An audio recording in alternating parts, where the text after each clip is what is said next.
Hi എല്ലാവർക്കും നമസ്കാരം. Welcome to my channel. It's me Athira.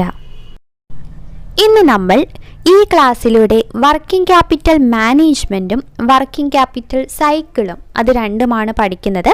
Working capital എന്ന ടോപ്പിക്ക് ഫുള്ളായി നമ്മൾ കവർ ചെയ്യുകയാണ്. അത് +2 ടെക്സ്റ്റ് മുതൽ BCom MCom വരെയുള്ള ടെക്സ്റ്റിലെ കാര്യങ്ങൾ ഇതിലൂടെ പഠിക്കുന്നുണ്ട്. അപ്പോൾ എല്ലാവരും ക്ലാസ് കാണുക. ക്ലാസ് കണ്ടതിന് ശേഷം മാത്രം PDF നോട്ട് വായിക്കാൻ ശ്രമിക്കുക. അപ്പോൾ നിങ്ങൾക്കൊരു ഐഡിയ കിട്ടും. അല്ലാതെ ക്ലാസ് കാണുന്നതിന് മുന്നേ തന്നെ PDF വായിക്കുമ്പോൾ ആകെ കൺഫ്യൂഷനാവും. ഇപ്പോൾ പഠിച്ചുകൊണ്ടിരിക്കുന്നവർക്ക് കുഴപ്പമില്ല, കുറച്ച് നാളായവരുടെ കാര്യമാണ് ഞാൻ പറയുന്നത് കേട്ടോ. അപ്പോൾ അങ്ങനെ കാണാൻ വേണ്ടി ശ്രമിക്കുക. പിന്നെ ഇപ്പോൾ നമ്മൾ വർക്കിംഗ് ക്യാപിറ്റൽ കഴിഞ്ഞ് കഴിഞ്ഞാൽ ഇനി നമ്മൾ ക്യാഷായി ബന്ധപ്പെട്ട് നമുക്ക് മാനേജ്മെൻറ്റ് ഓഫ് ക്യാഷും റിസീവബിൾസ് മാനേജ്മെൻറ്റ്, ഇൻവെൻ്ററി മാനേജ്മെൻറ്റ്, ആ 3 ടോപ്പിക്കും കൂടി ഒറ്റ ക്ലാസ് ആയിട്ടാണ് ഞാൻ ഇടാൻ ഉദ്ദേശിക്കുന്നത്. അപ്പോൾ വർക്കിംഗ് ക്യാപിറ്റൽ പഠിക്കുക. അത് കഴിയുമ്പോഴത്തേക്കും വർക്കിംഗ് ക്യാപിറ്റലായി ബന്ധപ്പെട്ട് ഇന്നലെ ടെലഗ്രാം ഗ്രൂപ്പിൽ ക്വിസ് ബോട്ട് വെച്ചിടാമെന്ന് വിചാരിച്ചിട്ട് അത് ശരിയായി നടന്നില്ല. അതുകൊണ്ട് ഡിസ്കഷൻ ഗ്രൂപ്പിൽ തന്നെയാണ് പോൾ ഇടാൻ സാധിച്ചുള്ളൂ. എന്തായാലും മെയിൻ ഗ്രൂപ്പിലായിരിക്കും ഇനി മുതൽ പോൾസൊക്കെ ഉണ്ടാവുന്നത്, ഡിസ്കഷൻ ഗ്രൂപ്പിലായിരിക്കില്ല. ഇപ്പോൾ ക്വിസ് ബോട്ട് ഇടാൻ സാധിച്ചില്ലെങ്കിൽ ഞാൻ പോൾസ് ആയിട്ട് ഇട്ട് തരാം. ഓരോ ദിവസവും നമ്മൾ അപ്ലോഡ് ചെയ്യുന്ന ക്ലാസ്സുമായി റിലേറ്റ് ചെയ്തിട്ടുള്ള ക്വസ്റ്റ്യൻസ് ആയിരിക്കും പോളായിട്ട് നമ്മുടെ ടെലഗ്രാം ഗ്രൂപ്പിൽ കൊടുത്തിരിക്കുക. അപ്പോൾ എല്ലാവരും ക്ലാസ് അന്നന്ന് തന്നെ കാണാൻ വേണ്ടി ശ്രമിക്കുക. കൂടാതെ രാത്രി പോൾസ് അറ്റൻഡ് ചെയ്യാൻ വേണ്ടി ശ്രദ്ധിക്കുക. ഇപ്പോൾ രാത്രി ചെയ്യാൻ പറ്റിയില്ലെങ്കിൽ അതവിടെ ഉണ്ടാവും, നിങ്ങൾക്ക് സമയമുള്ളപ്പോൾ അത് ചെയ്ത് നോക്കുക. അപ്പോൾ നമുക്ക് MCQവും പോൾസൊക്കെ ആകുമ്പോൾ കുറച്ചുകൂടി ഐഡിയ കിട്ടും. നമ്മൾ ചിന്തിക്കും 4 ഓപ്ഷൻ കാണുമ്പോൾ അല്ലേ ഇതിലേതാണ് കറക്റ്റ് എന്ന കാര്യങ്ങളൊക്കെ നമ്മൾ അങ്ങനെയാണ് കുറച്ചും കൂടി പഠിച്ച കാര്യങ്ങൾ നമ്മൾ അങ്ങനെ പ്രയോഗിച്ച് നോക്കണം. അപ്പോൾ അതിൽ നിന്ന് നമുക്ക് കുറച്ചുകൂടി കാര്യങ്ങൾ മനസ്സിലാവും എത്രത്തോളം ഇനി പഠിക്കണം എന്നുള്ളത്. ഒരു കൺഫ്യൂഷനൊക്കെ വരുമല്ലോ അങ്ങനെ 4 ഓപ്ഷൻ കാണുമ്പോൾ. അപ്പോൾ നമ്മളൊന്നും കൂടി പഠിക്കാൻ വേണ്ടി ശ്രമിക്കും. പിന്നെ മാക്സിമം ഞാൻ ഇന്നലെ നിങ്ങൾക്ക് അറിയാമല്ലോ ഇട്ട വീഡിയോ എന്ന് പറയുന്നത് 1 അവറോളം വരുന്നുണ്ട്. അപ്പോൾ അതിൻ്റെ പുറകിൽ അത്രയും അതിൻ്റെ ഇരട്ടി സമയം ചിലവാക്കുന്നുണ്ട്. ഒന്നാമത്തെ ഫോണിലാണ് എല്ലാം എഡിറ്റ് ചെയ്യുന്നതും കാര്യങ്ങളൊക്കെ ചെയ്യുന്നതും. അപ്പോൾ അതുകൊണ്ടാണ് 1 മണിക്കൂർ വീഡിയോ ഉള്ളതുകൊണ്ടാണ് ഞാൻ പിന്നെ വേറെ ഇടാത്തത്. ഇന്ന് നമ്മൾ വർക്കിംഗ് ക്യാപിറ്റലായി ബന്ധപ്പെട്ട് 2 ടോപ്പിക്കും ഈ വീഡിയോയിലാണ് പറയുന്നത്. അതുകൊണ്ട് അത് നന്നായി പഠിക്കാം. ഇനി നാളെ ക്യാഷായി ബന്ധപ്പെട്ടിട്ടുള്ള 3 ടോപ്പിക്ക് അതൊറ്റ വീഡിയോയിലായിരിക്കും പറയുന്നത്. അങ്ങനെയാണ് ഞാൻ ഓരോ ടോപ്പിക്ക് കംപ്ലീറ്റ് ചെയ്യാൻ വേണ്ടി ഉദ്ദേശിക്കുന്നത്. പിന്നെ നമുക്ക് ഇനി നോക്കാനുള്ളത് ഡിവിഡൻറ്റും പിന്നെ ചെറിയ ടോപ്പിക്കായ സ്റ്റോക്ക് സ്പ്ലിറ്റ്, സ്റ്റോക്ക് റീപർച്ചേസ് ഒക്കെയാണ്. അപ്പോൾ ഇത്രയും കാര്യങ്ങൾ അടുത്ത ദിവസങ്ങളിലായിട്ട് നമ്മൾ പഠിക്കും. അപ്പം നമുക്ക് working capital management and working capital cycle എന്ന ടോപ്പിക്ക് പഠിക്കാം. വർക്കിംഗ് ക്യാപിറ്റൽ മാനേജ്മെൻറ്റും വർക്കിംഗ് ക്യാപിറ്റൽ സൈക്കിളും നമുക്ക് ഈ ഫിനാൻഷ്യൽ മാനേജ്മെൻറ്റ് മൊഡ്യൂളിൽ തന്നിട്ടുണ്ട്. അപ്പോൾ രണ്ടും കൂടി നമ്മൾ ഒരുമിച്ചാണ് ഈ വർക്കിംഗ് ക്യാപിറ്റലിൽ പഠിക്കുന്നത്. അപ്പോൾ വർക്കിംഗ് ക്യാപിറ്റൽ മാനേജ്മെൻറ്റ് എന്താണെന്ന് പഠിക്കണം, കൂടാതെ വർക്കിംഗ് ക്യാപിറ്റൽ സൈക്കിൾ എന്താണെന്നും നോക്കാനുണ്ട്. വർക്കിംഗ് ക്യാപിറ്റൽ എന്താണെന്ന് നമ്മൾ നേരത്തെ ക്യാപിറ്റൽ ബഡ്ജറ്റിംഗ് ഒക്കെ പഠിച്ചപ്പോൾ പറഞ്ഞിരുന്നു അല്ലേ. എന്താണ് വർക്കിംഗ് ക്യാപിറ്റൽ എന്ന് പറയുന്നത്? Working capital is that portion of capital required for investing in short-term or current assets like inventory, bills receivable, sundry debtors, cash required for meeting expenses like salary, wages, rent, printing and stationery etc. അതായത് short term ഇൻവെസ്റ്റ്മെൻറ്റിന് വേണ്ടിയിട്ട് അല്ലെങ്കിൽ നമ്മുടെ day to day അഫയേഴ്സിന് വേണ്ടി day to day business ട്രാൻസാക്ഷൻസിന് വേണ്ടിയിട്ട് use ചെയ്യുന്ന അല്ലെങ്കിൽ അങ്ങനത്തെ ഒരു പോർഷനെയാണ് വർക്കിംഗ് ക്യാപിറ്റൽ എന്ന് പറയുന്നത്. Working capital is that portion of capital required for investing in short term or current asset. ഒന്നെങ്കിൽ കറണ്ട് അസറ്റിലോ അല്ലെങ്കിൽ ഷോർട്ട് ടേം ആയിട്ടുള്ള ക്യാപിറ്റലാണ് വർക്കിംഗ് ക്യാപിറ്റൽ. ഇനി വർക്കിംഗ് ക്യാപിറ്റലിലെ 2 കൺസെപ്റ്റ് പഠിക്കാനുണ്ട്. ഗ്രോസ് വർക്കിംഗ് ക്യാപിറ്റൽ കൺസെപ്റ്റും നെറ്റ് വർക്കിംഗ് ക്യാപിറ്റൽ കൺസെപ്റ്റും. എന്താണ് ഗ്രോസ് വർക്കിംഗ് ക്യാപിറ്റൽ എന്ന് പറയുന്നത്? ഗ്രോസ് വർക്കിംഗ് ക്യാപിറ്റലിൽ നമ്മൾ കറണ്ട് അസറ്റിൻ്റെ ടോട്ടൽ വാല്യൂ ആണ് വർക്കിംഗ് ക്യാപിറ്റലായിട്ട് കൺസിഡർ ചെയ്യുന്നത്. ഇപ്പോൾ ഗ്രോസ് എന്ന പേര് അതിൽ നിന്ന് തന്നെ കിട്ടും. കറണ്ട് അസറ്റിൻ്റെ ടോട്ടലാണ് നമ്മൾ വർക്കിംഗ് ക്യാപിറ്റലായിട്ട് കൺസിഡർ ചെയ്യുന്നത്. It is the total investment in all current asset like cash, inventory, receivable, prepaid expense etc. അങ്ങനെയാണ് ഈ നെറ്റ് വർക്കിംഗ് ക്യാപിറ്റൽ എന്താണ്? നെറ്റ് വർക്കിംഗ് ക്യാപിറ്റൽ എന്ന് പറയുന്നത് കറണ്ട് അസറ്റ്സ് മൈനസ് കറണ്ട് ലൈബിലിറ്റിയാണ്. Okay, net working capital current asset minus current liability. Gross working capital എന്ന് പറയുന്നത് total of current asset ആണ്. ഇനി ഇവിടെ വേറെ കറൻറ്റ് അസറ്റ് എന്താണ്, കറൻറ്റ് ലൈബിലിറ്റീസ് എന്താണ്, കുറച്ച് എക്സാമ്പിൾസ് ആണ് പറഞ്ഞിരിക്കുന്നത്. ഇനി താഴെ നോക്കി, net working capital may be either positive or negative. Net working capital positive ആവാം, നെഗറ്റീവ് ആവാം. എങ്ങനെയാണ് പോസിറ്റീവ് ആവുന്നത്? കറൻറ്റ് അസറ്റാണ് കൂടുതലെങ്കിൽ പോസിറ്റീവ് എന്നും, നേരെ തിരിച്ച് കറൻറ്റ് ലൈബിലിറ്റീസ് ആണ് കൂടുതലെങ്കിൽ അത് നെഗറ്റീവ് നെറ്റ് വർക്കിംഗ് ക്യാപിറ്റൽ എന്നും പറയുന്നു. Net working capital indicates the liquidity position of the firm. അപ്പോൾ ഒരു ഫേമിൻ്റെ ലിക്വിഡിറ്റി പൊസിഷനെ പറ്റി പറയുന്നത് ഏതാണ്? നെറ്റ് വർക്കിംഗ് ക്യാപിറ്റലാണ്. Current asset minus current liabilities ആണ്. ഇനി നമുക്ക് ഓപ്പറേറ്റിംഗ് സൈക്കിളാണ് പഠിക്കാനുള്ളത്. ഓപ്പറേറ്റിംഗ് സൈക്കിൾ ഇത് നമ്മുടെ +2 ബിസിനസ് ടെക്സ്റ്റിൽ നിന്നുള്ളതാട്ടോ ഇപ്പോൾ എടുത്തിരിക്കുന്നത്. നോക്കി, ആദ്യം വർക്കിംഗ് ക്യാപിറ്റൽ എന്താണ്? Working capital is required because of time gap between the sales and their actual realisation in cash. നമ്മൾ ഒരു സാധനം വിറ്റതും പിന്നെ നമുക്ക് അതിൻ്റെ പൈസ കിട്ടിയതും അത് തമ്മിലുള്ളൊരു ടൈം ഗ്യാപ്പ് ഉണ്ടല്ലോ, അതൊക്കെ വെച്ചിട്ടാണ് വർക്കിംഗ് ക്യാപിറ്റൽ എന്തോരം ആവശ്യമുണ്ടെന്ന് നമ്മൾ കണ്ടുപിടിക്കുന്നത്. This time gap is technically called as operating cycle. ഈ ടൈം ഗ്യാപ്പിനെ നമ്മൾ എന്ത് പറയുന്നു? ഓപ്പറേറ്റിംഗ് സൈക്കിൾ എന്ന് പറയുന്നു. ആ സൈക്കിളിൽ വരുന്ന ഇവൻറ്റ്സ് എന്തൊക്കെയാണെന്ന് നോക്കാം. Cash is converted into raw material. ക്യാഷിനെ റോ മെറ്റീരിയൽ ആയിട്ട് മാറ്റുന്നു. Then raw materials are converted into work in progress. Raw മെറ്റീരിയലിനെ വർക്ക് ഇൻ പ്രോഗ്രസ് ആക്കുന്നു. വർക്ക് ഇൻ പ്രോഗ്രസ്സിനെ എന്താക്കുന്നു? ഫിനിഷ്ഡ് ഗുഡ്സ് ആക്കുന്നു. ഫിനിഷ്ഡ് ഗുഡ്സ് കൊടുത്തുകൊണ്ട് നമുക്ക് അക്കൗണ്ട്സ് റിസീവബിൾ കിട്ടുന്നു, പിന്നെ ക്യാഷ് വരുന്നു. ഓക്കെ, ഇതാണൊരു സൈക്കിളായിട്ട്, ഓപ്പറേറ്റിംഗ് സൈക്കിളായിട്ട് മാറുന്നത്. This cycle is repeated continuously. The operating cycle of a manufacturing concern can be depicted as follows. കണ്ടോ, cash to raw material to work in progress, then finished good, account receivable, again cash. ഇതാണ് operating cycle of working capital എന്ന് പറയുന്നത്. ഇത് തന്നെയാണ് താഴെ ഈ സൈക്കിളിലുള്ള കാര്യങ്ങൾ തന്നെ താഴെ ഒന്ന് നോട്ടായിട്ട് പറഞ്ഞിരിക്കുന്നേ ഒന്നേ ഉള്ളൂ. അപ്പോൾ ഓപ്പറേറ്റിംഗ് സൈക്കിൾ എല്ലാവർക്കും മനസ്സിലായല്ലോ. ഓപ്പറേറ്റിംഗ് സൈക്കിൾ എന്ന് പറയുന്നത് സെയിൽസും ആ സെയിൽസിൽ നിന്നുള്ള റിയലൈസേഷനും ആക്ച്വൽ റിയലൈസേഷൻ, ക്യാഷ് റിയലൈസേഷനും തമ്മിലുള്ള ടൈം ഗ്യാപ്പിനെയാണ് നമ്മൾ ഓപ്പറേറ്റിംഗ് സൈക്കിൾ എന്ന് പറയുന്നത്. ഇനി നമുക്ക് നേരെ നമ്മുടെ ബികോമിൻ്റെ ടെക്സ്റ്റിലേക്ക് പോവാം. അല്ലാതെ നമ്മുടെ +2 ബിസിനസ് സ്റ്റഡീസിൽ പിന്നെ പറയുന്നത് വർക്കിംഗ് ക്യാപിറ്റലിൻ്റെ ഇമ്പോർട്ടൻസ് എന്താണ്, ആഡിക്വസി എന്താണ്, അങ്ങനത്തെ കാര്യങ്ങളൊക്കെയാണ്. അത് നമുക്കിപ്പം വിശദമായിട്ട് അത്രയും നോക്കേണ്ട ആവശ്യമില്ല. ഇനി നമുക്ക് നമ്മുടെ ബികോമിൻ്റെ ഫിനാൻഷ്യൽ മാനേജ്മെൻറ്റ് ടെക്സ്റ്റിൽ എന്തൊക്കെയാണ് വർക്കിംഗ് ക്യാപിറ്റലായി ബന്ധപ്പെട്ട് പഠിക്കുന്നതെന്ന് നോക്കാം. കമ്പോണൻസ് ഓഫ് വർക്കിംഗ് ക്യാപിറ്റൽ നമുക്കറിയാം ഏതൊക്കെയായിരിക്കും. Current അസറ്റും current ലൈബിലിറ്റിയും. എന്നിട്ട് കറൻറ്റ് അസറ്റിനുള്ള എക്സാമ്പിളും കറൻറ്റ് ലൈബിലിറ്റീസിനുള്ള എക്സാമ്പിളുമാണ് താഴെ കൊടുത്തിരിക്കുന്നത്. Any asset which can be converted into cash within a period of 1 year is considered as current asset. ഒരു വർഷത്തിനുള്ളിൽ ക്യാഷ് ആയിട്ട് കൺവേർട്ട് ചെയ്യാൻ പറ്റുന്ന അസറ്റിനെയാണ് കറൻറ്റ് അസറ്റ് എന്ന് പറയുന്നത്. അങ്ങനെയാണെങ്കിൽ ലൈബിലിറ്റീസോ? കറൻറ്റ് ലൈബിലിറ്റി എന്ന് പറയുന്നത് usually within a period of 1 year all those liability which are to be paid in short run. ഒരു വർഷത്തിനുള്ളിൽ തന്നെ പേ ചെയ്യാൻ പറ്റുന്ന ലൈബിലിറ്റീസിനെയാണ് കറൻറ്റ് ലൈബിലിറ്റീസ് എന്ന് പറയുന്നത്. ഇനി നമുക്ക് ടൈപ്സ് ഓഫ് വർക്കിംഗ് ക്യാപിറ്റൽ നോക്കാം. പെർമനൻറ്റ് വർക്കിംഗ് ക്യാപിറ്റലുമുണ്ട്, variable working ക്യാപിറ്റലുമുണ്ട്.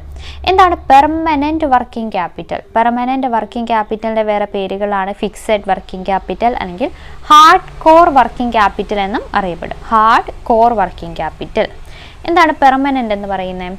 A minimum amount is always blocked in the form of circulating capital. This is usually called as permanent or fixed working capital or hard core working capital. This is the minimum amount of working capital required to ensure uninterrupted business activity. നമ്മൾ കുറച്ച് മാറ്റി വയ്ക്കുകയാണ്, കുറച്ച് capital block ചെയ്ത് വയ്ക്കുകയാണ്, ഒരു minimum amount block ചെയ്ത് അല്ലെങ്കിൽ എന്താണ് മാറ്റി വയ്ക്കുകയാണ്. എന്തിനു വേണ്ടിയിട്ട്? ബിസിനസ് ആക്ടിവിറ്റി ഇൻറ്ററപ്റ്റ് ഒന്നും ചെയ്യാത്ത രീതിയിൽ പോകാൻ വേണ്ടിയിട്ട്. അതിനാണ് പെർമനൻറ്റ് വർക്കിംഗ് ക്യാപിറ്റൽ അല്ലെങ്കിൽ ഫിക്സഡ് വർക്കിംഗ് ക്യാപിറ്റൽ അല്ലെങ്കിൽ ഹാർഡ് കോർ വർക്കിംഗ് ക്യാപിറ്റൽ എന്ന് പറയുന്നത്. Hardcore working capital is the permanent working capital which is required always to keep the business running. It cannot be reduced beyond the minimum level. ഒരു minimum level നമ്മൾ എന്തായാലും block ചെയ്ത് വച്ചിരിക്കണം. Normally the size of hardcore working capital increases along with the volume of increases. സാധാരണ എങ്ങനെയാണ് ബിസിനസ്സിൻ്റെ വലിപ്പം കൂടുന്തോറും അല്ലെങ്കിൽ വോളിയം കൂടുന്തോറും ഈ ഹാർഡ്കോർ വർക്കിംഗ് ക്യാപിറ്റലിൻ്റെ വോളിയം കൂടുന്നു. അങ്ങനെയാണ് നമ്മൾ എടുത്തു വയ്ക്കുന്നത്. ഓക്കെ, ഇനി പെർമനൻ്റ് വർക്കിംഗ് ക്യാപിറ്റലിനെ നമ്മൾ മൂന്നായി തിരിക്കുന്നുണ്ട്. Initial working capital, regular working capital and reserve margin or cushion working capital. Initial working capital എന്തായിരിക്കും? ഇനീഷ്യൽ അല്ലേ, ഒരു ബിസിനസ്സിൻ്റെ ഏർലി സ്റ്റേജസിൽ ആവശ്യമുള്ള വർക്കിംഗ് ക്യാപിറ്റലിനെയാണ് ഇനീഷ്യൽ വർക്കിംഗ് ക്യാപിറ്റൽ എന്ന് പറയുന്നത്. Working capital required at the early stages of functioning of business. അങ്ങനെയാണെങ്കിൽ എന്താണ് regular working capital? Regular working capital എന്ന് പറയുന്നത് ഡേ ടു ഡേ ബിസിനസ്സിൻ്റെ ഡേ ടു ഡേ അഫയേഴ്സിന് വേണ്ടി, ഡേ ടു ഡേ ഓപ്പറേഷന് വേണ്ടി അല്ലെങ്കിൽ റൊട്ടീൻ ഓപ്പറേഷന് വേണ്ടി ആവശ്യമുള്ള വർക്കിംഗ് ക്യാപിറ്റലിനെയാണ് നമ്മൾ റെഗുലർ വർക്കിംഗ് ക്യാപിറ്റൽ എന്ന് പറയുന്നത്. ഇനി എന്താണ് reserve margin working capital? Reserve margin എന്ന് പറയുന്നത് okay, prudent business firm maintain an additional reserve or working capital to meet any exigencies which might occur at any time in future. ഇപ്പോൾ എന്തെങ്കിലും labour strike വരിക അല്ലെങ്കിൽ material price കൂടുക, അങ്ങനെയൊക്കെ പെട്ടെന്ന് എന്തെങ്കിലും സാഹചര്യം ഫ്യൂച്ചറിൽ വരുമ്പോൾ അത് മീറ്റ് ചെയ്യാൻ വേണ്ടി നമ്മൾ സൂക്ഷിക്കുന്നതാണ് റിസർവ് മാർജിൻ വർക്കിംഗ് ക്യാപിറ്റൽ എന്ന് പറയുന്നത്. ഓക്കെ, ഇപ്പോൾ നമ്മൾ ഹാർഡ് കോർ വർക്കിംഗ് ക്യാപിറ്റൽ എന്താണ്, അല്ലെങ്കിൽ പെർമനൻറ്റ് വർക്കിംഗ് ക്യാപിറ്റൽ, ഫിക്സഡ്, അത് പഠിച്ചു. ഇനി പെർമനൻറ്റ് വർക്കിംഗ് ക്യാപിറ്റലിനെ നമ്മൾ മൂന്നായിട്ട് ഡിവൈഡ് ചെയ്തതാണ് initial, regular and reserve margin. അതെന്താണെന്ന് മനസ്സിലായി ഇല്ലേ? എല്ലാവർക്കും മനസ്സിലായില്ലേ? ഇനി നമുക്ക് എന്ത് ചെയ്യാം, വേരിയബിൾ വർക്കിംഗ് ക്യാപിറ്റൽ എന്താണെന്ന് നോക്കാം. അപ്പോൾ പെർമനൻറ്റും ഉണ്ട്, വേരിയബിളും ഉണ്ട്. വേരിയബിൾ വർക്കിംഗ് ക്യാപിറ്റലിൻ്റെ വേറെ പേരെന്തൊക്കെയാണ്? സീസണൽ, സ്പെഷ്യൽ അല്ലെങ്കിൽ temporary working capital. Working capital which varies with volume of business. ബിസിനസ്സിനനുസരിച്ച് വർക്കിംഗ് ക്യാപിറ്റൽ ചേഞ്ച് ചെയ്യുന്നതിനെയാണ് നമ്മൾ വേരിയബിൾ വർക്കിംഗ് ക്യാപിറ്റൽ എന്ന് പറയുന്നത്. Working capital over the permanent working capital is variable in nature. നമ്മൾ പെർമനൻ്റ് ആയിട്ട് കുറച്ച് working capital block ചെയ്ത് വെച്ചിട്ടുണ്ടാവില്ലേ, അപ്പോൾ അതിൽ കൂടുതൽ. ഇപ്പോൾ നമുക്ക് ഒരു എക്സാമ്പിൾ എന്ന രീതിയിൽ പറയുകയാണെങ്കിൽ ടോട്ടൽ ഇപ്പോൾ ഒരു 1000 ക്യാപിറ്റൽ മാറ്റി വെച്ചിട്ടുണ്ട്. അതിലൊരു 50 പെർമനൻ്റ് ആണ്, ബാക്കിയുള്ള എത്ര 950 എന്തായിരിക്കും? ഈ വേരിയബിൾ വർക്കിംഗ് ക്യാപിറ്റൽ ആയിരിക്കും. ജസ്റ്റ് ഒരു എക്സാമ്പിൾ എന്ന രീതിയിലാട്ടോ പറഞ്ഞത്. ഇനി വേരിയബിൾ വർക്കിംഗ് ക്യാപിറ്റൽ എന്തിനു വേണ്ടിയിട്ടാണ്? It is required in seasonal business or to meet special needs. Special നീഡ്സിന് വേണ്ടിയിട്ടോ അല്ലെങ്കിൽ സീസണൽ ബിസിനസ്സിനോ ആവശ്യമായിട്ടുള്ള വർക്കിംഗ് ക്യാപിറ്റലാണ് variable working capital. Therefore, variable working capital can be either as seasonal working capital or special working capital. അതുകൊണ്ടാണ് variable working ക്യാപിറ്റലിനെ seasonal working capital അല്ലെങ്കിൽ special working capital എന്ന് പറയുന്നത്. പിന്നെയോ ടെമ്പററി വർക്കിംഗ് ക്യാപിറ്റൽ എന്നും അറിയപ്പെടുന്നു. ഓക്കെ, ഇനി നമുക്ക് കുറച്ച് പ്രിൻസിപ്പിൾസ് പഠിക്കാനുണ്ട്. പ്രിൻസിപ്പിൾസ് അത്ര ഇമ്പോർട്ടൻ്റ് ആണോ എന്ന് ചോദിച്ചാൽ അത്ര ഇമ്പോർട്ടൻ്റ് അല്ല, ജസ്റ്റ് ഒന്ന് നോക്കിയിരിക്കാൻ വേണ്ടിയിട്ട്. Principles of working capital management ഏതൊക്കെയുണ്ട്? Principle of optimisation, principle of optimisation, principle of risk variation, principle of cost of capital, principle of maturity of payment. 4 just ഒന്ന് എത്ര പ്രിൻസിപ്പിൾ ഉണ്ട്? 4 ഉണ്ട്. 4 എന്നുള്ളത് ഈ ടെക്സ്റ്റിൽ കൊടുത്തേക്കുന്നതാണ്. നമുക്ക് ആ വേർഡ്സ് മാത്രം ഒന്ന് ഓർത്തിരിക്കുക. Optimisation, risk variation, cost of capital, maturity of payment. ഇനിയും അപ്രോച്ചസ് ആണ് പഠിക്കാനുള്ളത്. അതിലൊന്നാമത്തത് hedging approach or matching approach. Hedging അല്ലെങ്കിൽ മാച്ചിങ്, ഇത് ഇമ്പോർട്ടൻ്റ് ആണ്. ഇതിൽ the hedging principle states that cash inflow from asset should match with the cash outflow required to acquire them. Cash inflow, cash outflow ആയിട്ട് എന്തായിരിക്കണം? Match ആയിരിക്കണം. അപ്പോൾ hedging principle എന്താ പറയുന്നത്? ക്യാഷ് ഇൻഫ്ലോയും ക്യാഷ് ഔട്ട്ഫ്ലോയും തമ്മിൽ മാച്ച് ആയിരിക്കണം.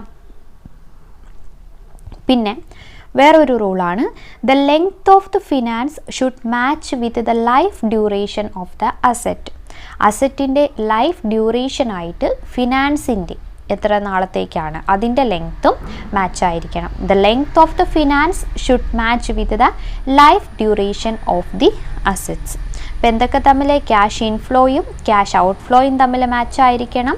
അല്ലെങ്കിൽ കൂടാതെ ലൈഫ് ഡ്യൂറേഷൻ ഓഫ് അസറ്റും ലെങ്ത് ഓഫ് ഫിനാൻസും തമ്മിൽ മാച്ച് ആയിരിക്കണം. അതാണ് ഹെഡ്ജിങ് അപ്രോച്ച് അല്ലെങ്കിൽ മാച്ചിങ് അപ്രോച്ചിൽ വരുന്നത്.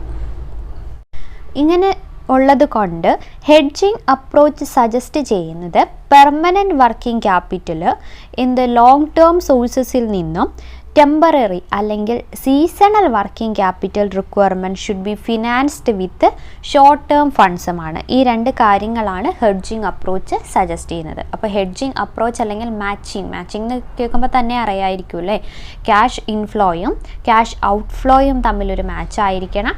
അതോടൊപ്പം തന്നെ അസറ്റിൻ്റെ ലൈഫ് ഡ്യൂറേഷനും ലെങ്ത് ഓഫ് ഫിനാൻസും തമ്മിൽ മാച്ച് ആയിരിക്കണം.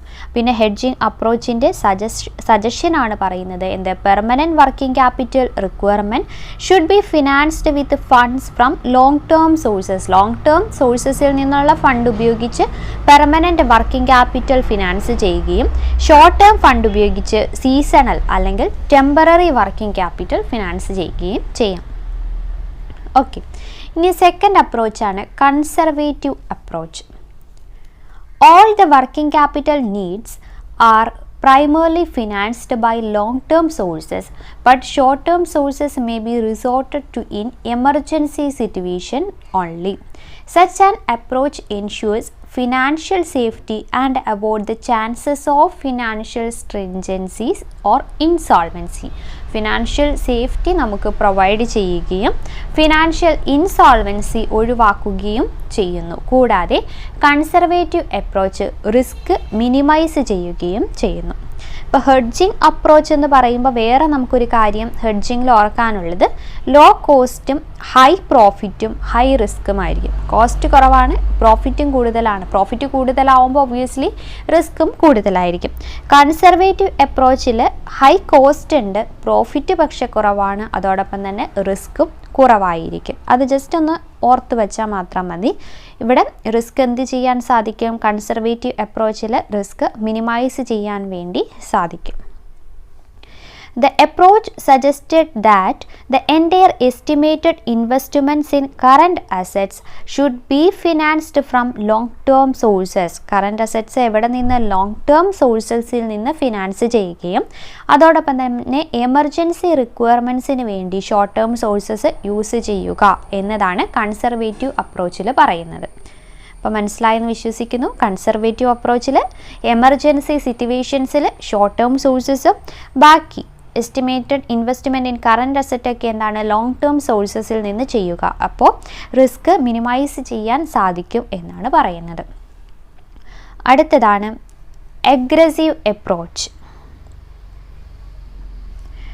When a firm decides to finance a part of the permanent working capital out of short-term sources, it is described as an aggressive policy. Aggressive policy എന്ന് പറയുന്നത് എന്താണ്?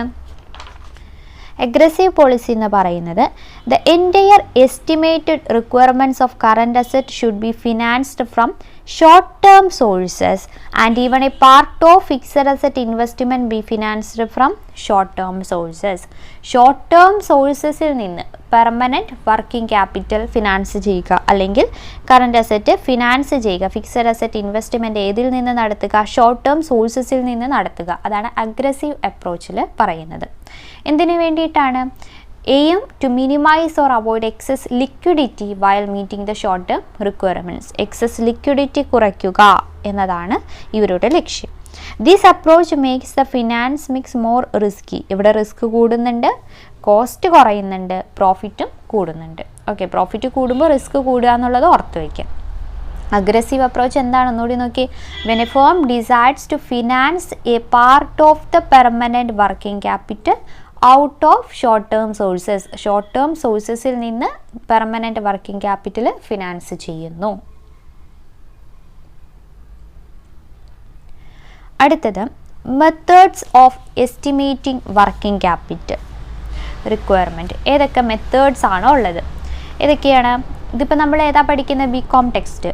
ആദ്യം നമ്മൾ +2 ബിസിനസ് പഠിച്ചു. അതിൽ വർക്കിംഗ് ക്യാപിറ്റൽ, അതിൻ്റെ 2 കൺസെപ്റ്റ് പഠിച്ചു, ഓപ്പറേറ്റിംഗ് സൈക്കിൾ പഠിച്ചു. പിന്നെ നമ്മൾ ഇതിലാണ് അപ്രോച്ചസ്, ബിസിനസ്സിലാണ് അപ്രോച്ചസിൻ്റെ കാര്യം പഠിച്ചത്. ഇനി നമുക്ക് methods of estimating working capital requirement ഏതൊക്കെയാണ്? Net current asset forecast method, operating cycle method, projected balance sheet method, adjusted profit and loss method, cash flow forecast method. ഏതൊക്കെയാണ്? Net current asset forecast method, operating cycle, projected balance sheet, adjusted P&L account method, cash flow forecast method. ആദ്യം net current asset forecast method. Most widely adopted മെത്തേഡാണിത്. Under this method the value of current asset required for a given period is calculated first. ആദ്യം current അസറ്റിൻ്റെ ഒരു പീരീഡിലേക്കുള്ള current അസറ്റിൻ്റെ value calculate ചെയ്യുന്നു. പിന്നെയോ delay in receipt from debtors, advance payments to be made, delay in effecting sales, amount of work in progress will increase the working capital requirement of the business. ഇപ്പോൾ ഡെറ്റേഴ്സിൻ്റെ delay അല്ലെങ്കിൽ advance payment നമ്മൾ നടത്തിയത്, അങ്ങനത്തെ കാര്യങ്ങളൊക്കെ working ക്യാപിറ്റലിൻ്റെ റിക്വയർമെൻറ്റിനെ കൂട്ടുന്നു. Therefore all these are added together to find out the total current asset. അപ്പോൾ ആദ്യം ഒരു ഗിവൺ പീരീഡിലെ കറൻറ്റ് അസറ്റിൻ്റെ വാല്യൂ കണ്ടുപിടിക്കുന്നു. പിന്നെ വർക്കിംഗ് ക്യാപിറ്റൽ റിക്വയർമെൻറ്റ് കൂട്ടുന്ന കാര്യങ്ങൾ നമ്മൾ എന്ത് ചെയ്യുന്നു? അതിലേക്ക് ആഡ് ചെയ്ത് ടോട്ടൽ കറൻറ്റ് അസറ്റ് കണ്ടുപിടിക്കുന്നു. പിന്നെ any delay or lag in payments of current liability can be deducted from the total of current asset. ആ കറൻറ്റ് അസറ്റിൽ നിന്ന് എന്തെങ്കിലും ഡിലേ വരുത്തിയാണ് നമ്മൾ കറൻറ്റ് ലയബിലിറ്റി പേ ചെയ്യുന്നതെങ്കിൽ അല്ലെങ്കിൽ ലാഗ് ഉണ്ടെങ്കിൽ അതെന്ത് ചെയ്യുന്നു? കുറയ്ക്കുന്നു. The difference between total estimated amount of current asset and lag in payments of current liability gives the net working capital required for the firm. അതിൽ നിന്ന് കിട്ടുന്ന ഡിഫറൻസ് ആണ് നമുക്ക് നെറ്റ് വർക്കിംഗ് ക്യാപിറ്റൽ കാണിച്ചു തരുന്നത്. ഓക്കെ, അപ്പോൾ ഇതാണ് നെറ്റ് കറൻറ്റ് അസറ്റ് ഫോർകാസ്റ്റ് മെത്തേഡിൽ വരുന്നത്. നെറ്റ് കറൻറ്റ് അസറ്റ് മെത്തേഡ്സിൻ്റെ പേര് ജസ്റ്റ് ഓർത്ത് വയ്ക്കുക. പിന്നെ ആ പേരിൽ നിന്ന് നെറ്റ് കറൻറ്റ് അസറ്റ്, അപ്പോൾ കറൻറ്റ് അസറ്റിൽ നിന്ന് നമ്മൾ കറൻറ്റ് ലയബിലിറ്റി കുറയ്ക്കുന്നു എങ്ങനെയാണെന്നുള്ളത് നോട്ട് ചെയ്ത് വയ്ക്കുക.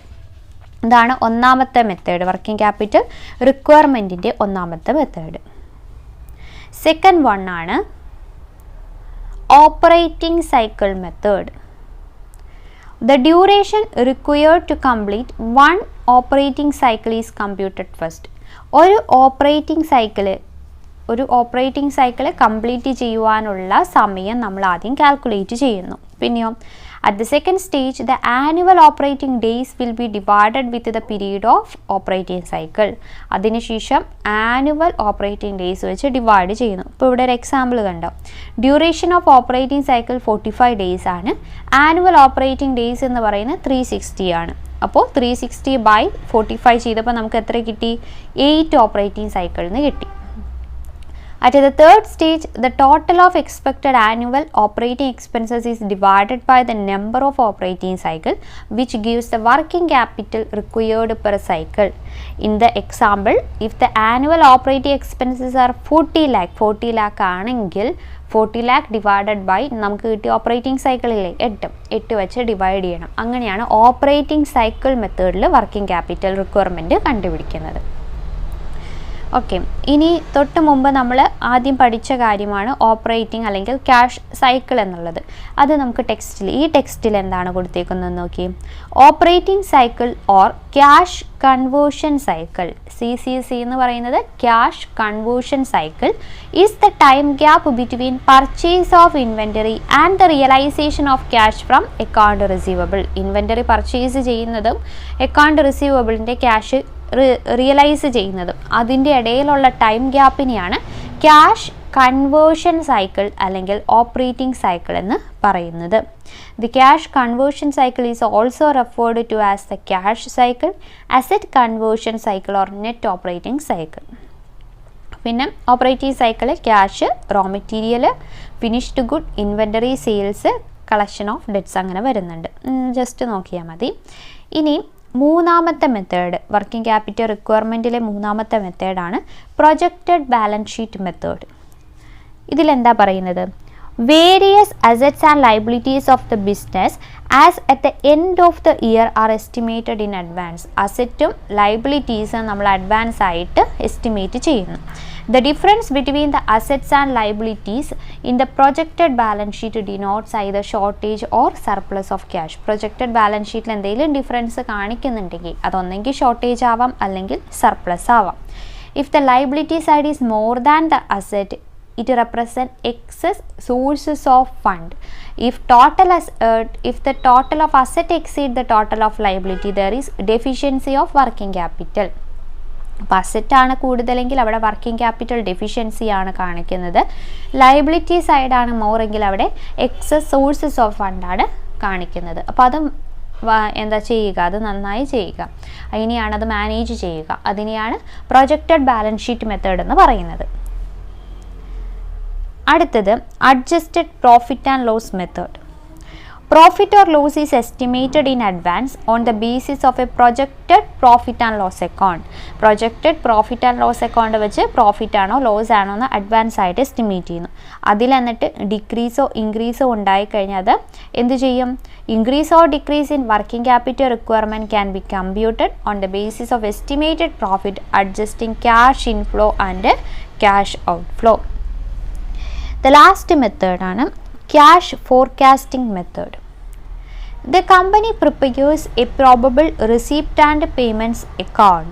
Cash forecasting ആയതുകൊണ്ട് ഇവിടെ receipt and payment account ആണ് പ്രിപ്പയർ ചെയ്യുന്നത്, including common cash book item based on projected figures. The difference between receipts and payments indicate surplus or deficiency of cash. അവർ തമ്മിലുള്ള റെസിപ്റ്റും പേയ്മെൻറ്റും തമ്മിലുള്ള ഡിഫറൻസ് എന്താണ്? ഒന്നെങ്കിൽ സർപ്ലസ് ഓഫ് ക്യാഷ് ആവാം അല്ലെങ്കിൽ ഡെഫിഷ്യൻസി ഓഫ് ക്യാഷ് ആവാം. Such A statement is nothing but A cash budget. അതിനെയാണ് നമ്മൾ ക്യാഷ് ബജറ്റ് എന്ന് പറയുന്നത്. The future working capital requirement can be obtained from such a cash forecast. നമുക്ക് ക്യാഷ് ഫോർകാസ്റ്റ് ചെയ്യുമ്പോൾ ഭാവിയിൽ എന്തോരം വർക്കിംഗ് ക്യാപിറ്റൽ റിക്വയർമെൻറ്റ് ഉണ്ടെന്ന് കണ്ടുപിടിക്കാൻ സാധിക്കും. അപ്പം നമ്മളിപ്പം 5 methods of estimating working capital requirement ആണ് നോക്കിയത്. ഈ 5 മെത്തേഡ്സിൻ്റെ നെയിംസ് ഒക്കെ ജസ്റ്റ് ഒന്ന് പഠിച്ചു വയ്ക്കുക. നെയിംസ് പഠിക്കുമ്പോൾ അതിൻ്റെ ഉള്ളിലുള്ളത് തന്നെ നമുക്ക് ഏകദേശം ഐഡിയ കിട്ടും. ഇപ്പോൾ net current asset forecast method, operating cycle method, projected balance sheet method, adjusted profit and loss മെത്തേഡും cash flow forecast method. Okay, ഇനി പിന്നെയും വരുന്നു നമ്മുടെ സൈക്കിള്. ഈ സൈക്കിൾ ഏതാണ്? എം.കോം ടെക്സ്റ്റിൽ നിന്ന് എടുത്തിട്ടുള്ളതാണ് കേട്ടോ. സൈക്കിളിൽ എന്തൊക്കെ കാര്യങ്ങളുണ്ടെന്ന് നോക്കി. Cash, raw material, work in progress, finished good sales and debtors. Operating cycle അല്ലെങ്കിൽ സർക്കുലർ ഫ്ലോ കൺസെപ്റ്റ് എന്ന് അറിയപ്പെടുന്നു. ഓക്കെ, ഇതിൽ the gross operating cycle of a firm is equal to the length of the inventories and receivable conversion period. Length of inventory and receivable conversion period. അതാണ് താഴെ കൊടുത്തിരിക്കുന്നത്. ഏതൊക്കെ? Gross operating cycle equal RMCP plus WIPCP plus EGCP plus RCP. എല്ലാത്തിൻ്റെ full forms ഒന്ന് note ചെയ്ത് വയ്ക്കണേ.